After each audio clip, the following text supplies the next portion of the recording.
Oke, kembali lagi. Sekarang kita akan coba lanjutkan masalah tiga variabel ya. Jadi semisal kita punya soal tiga variabel 3x plus y plus z sama dengan 5 deh. Dan x plus 2y plus z sama dengan 4. Terus misalkan x plus y plus z sama dengan 3 deh. Ya, kita coba cari nilai daripada x, y, dan z-nya. Jadi yang harus dilakukan adalah ini kan ada fungsi-fungsi dulu. Kamu pilih bebas fungsi apa yang mau kalian pakai. Misalkan saya ngambil 1 dan 2, kemudian saya ngambil 1 dengan 3. Nah, pastikan yang kamu eliminasi ini variabelnya sama. Di sini kalau kita lihat, variabel z itu paling enak dipakai. Kenapa? Karena dia z-nya ini bernilai 1 koefisien. Jadi kalau kita mau ngilangkan z, ini tidak perlu dikali-kalikan lagi. Oke, untuk 1 dan 2 berarti 3x tambah y tambah z sama dengan 5. Lalu x tambah 2y tambah z sama dengan 4.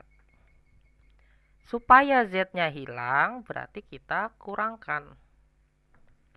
Sehingga 2x kurang y sama dengan 1.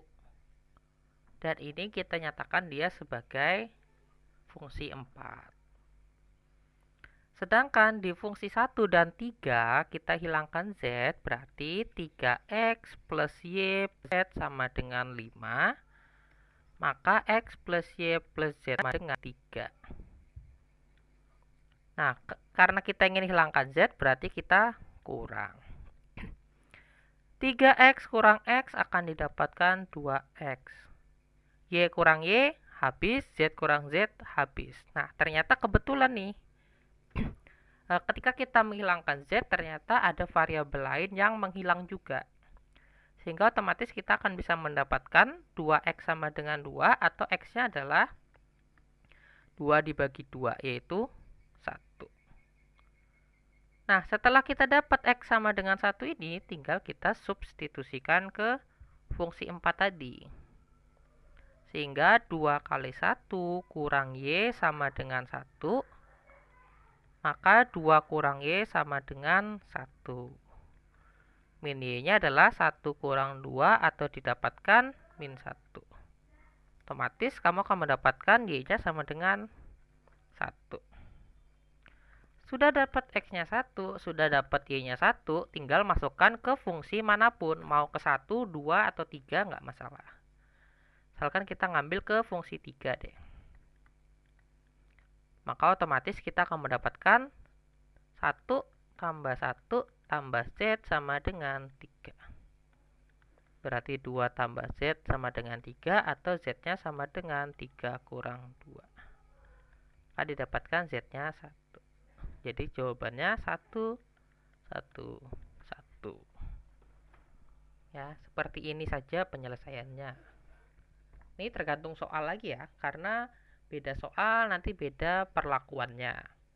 Tapi yang pasti sama itu adalah kita biasakan menghilangkan salah satu variabel dulu. Ya, jadi dari fungsi 1, 2, dan 3, kamu otak-atik bebas mau pakai 12, 13, 23, atau kebalik juga nggak apa-apa. Misalkan 31, 32, atau yang lainnya.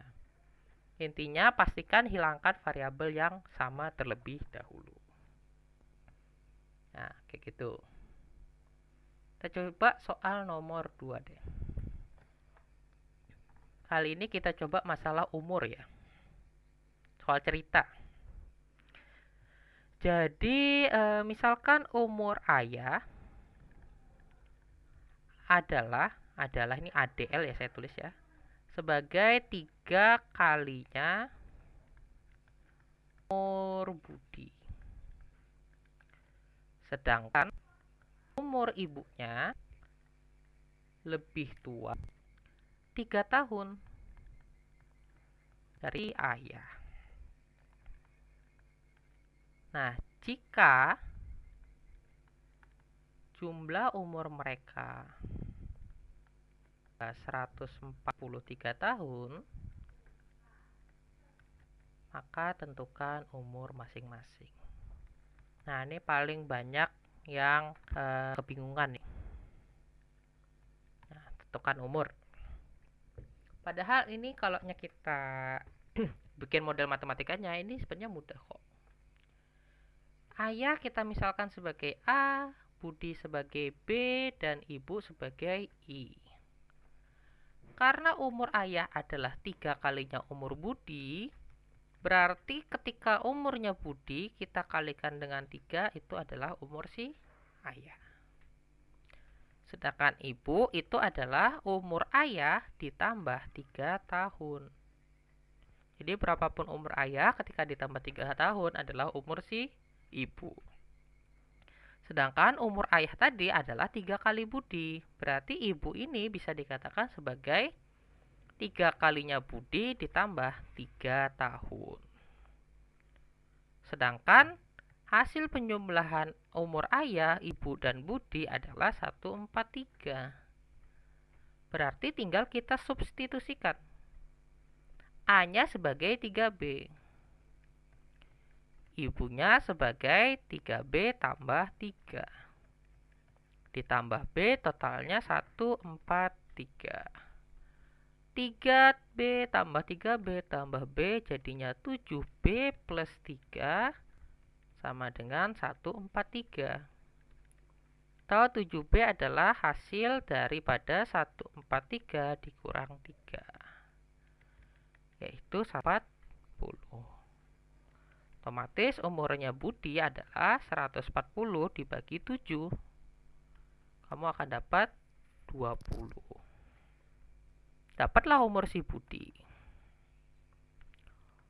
Umur ayahnya tadi adalah 3 kalinya si Budi. Berarti 3 dikali 20 dapat 60 tahun. Ini 20 tahun. Sedangkan umur ibu adalah ayah ditambah 3. Umur ayahnya 60 tahun ditambah 3 tahun berarti didapatkan 63 tahun. Dapatlah jawabannya umur ayah, ibu, dan Budinya 63 tahun, 60 tahun, dan 20 tahun.